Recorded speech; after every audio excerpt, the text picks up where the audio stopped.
We have been hearing for years how in the future we're going to live in a cashless society, right? Well, tonight we ask, when is it really coming? And what's it going to mean? How's it going to affect my life, your life? Good, bad, indifferent? NRS correspondent Michelle Greenstein joins us now to answer these questions. Michelle, you've been working on this for 48 hours now, or something like that. Sure. What have you found out? Well, to answer your first question of is it coming, the short answer is yes. We see the latest example today in Greece. Greeks now must spend at least 30% of their income electronically. And if they don't, then they will face a 22% fine on the shortfall. So let's say you only spend 15% right. And not 30, then that remaining 15% will be fined 22%. Now, let's remember that already in Greece, we have any bill under 70 euros must be paid either electronically by a check or by a credit card. So in this instance, using cash is not just taboo and not just financially de-incentivized, but actually illegal. But the truth is, Rick, this is symptomatic of a global trend. We had in India in 2016, the government declaring without warning that the two largest denomination bills would actually become invalid. What we're looking at now is some protests that were against this policy,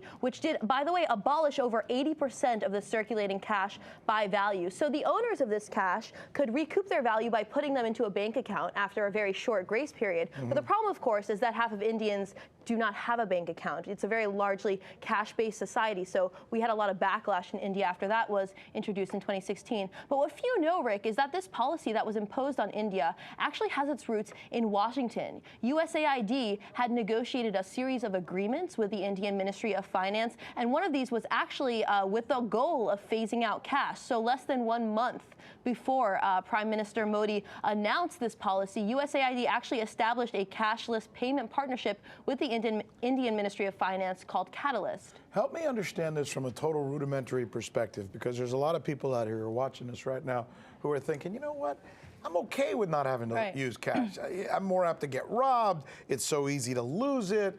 You know, I like using a credit card everywhere I go. I like this cashless system. Help them understand why they should hold on to the cash system. Well, let's ask ourselves who benefits from a cashless system. The most obvious instance, is banks, of course, right? Going cashless prevents a banking crisis because traditionally, when negative interest rates become too great, people will withdraw their funds, right, and hold cash. But paper currency is what allows for these bank runs, so that's impossible without cash. So that's the most obvious example, which is why it's significant that the largest U.S. bank, JP Chase, actually has a policy to restrict cash in certain markets, like credit cards, mortgages, homes, these big purchases, right, that it'd be great to have data on.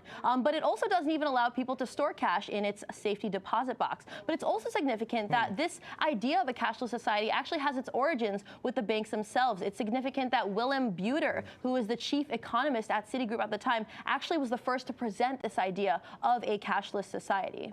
So I'm just thinking to myself, there's also a move on like cryptocurrency and other types of cash that are less apt for the government to put their hands into. That's supposed to be the beauty of cryptocurrency. Apparently it's a big deal in India right now. Is that a part of something that would be less apt to make people vulnerable, for example? Well, any sort of digital currency is more susceptible to being tracked, databased, and monitored, right? So you could say, hey, this doesn't affect me. Why should I have a problem with going cashless? That's only not going to be a problem for you if you're not going to do anything that a government might see as a threat. So we know from multiple NSA whistleblowers, right, that, NSA surveillance, all of this spying that the state does is less about terrorism and more about suppressing dissent. This is, something we've covered multiple times in the past. So in a way, having everything more digitized and more, tracked and surveilled allows for increased control. So a lot of people are saying that this momentum towards a cashless society not only benefits the central banks, but it also benefits these government actors who, of course, would love to have, as much data on our lives as possible. I get it. Yeah, it takes the control away from the individual and it gives it right there squarely on the shoulders of a government. Simple surveillance enhancer. Which is important. Good stuff. Thanks for that report. Thank you. Thanks for bringing us up to date on something that a lot of us often think about. Michelle. So you haven't heard that we're the ones covering the stories that you won't see covered anywhere else? In Venezuela, Kazakhstan. Let's go to Hong Kong. And the media reaction to that has been crickets. How about the way we cover those stories? What the hell does that mean? Huawei, Huawei, Huawei. That's the key word in this case, uprising. Keep? Can you believe that? Watching. This is the right thing for members of the media to do, to actually pick sides. Look, if you like what you see, subscribe.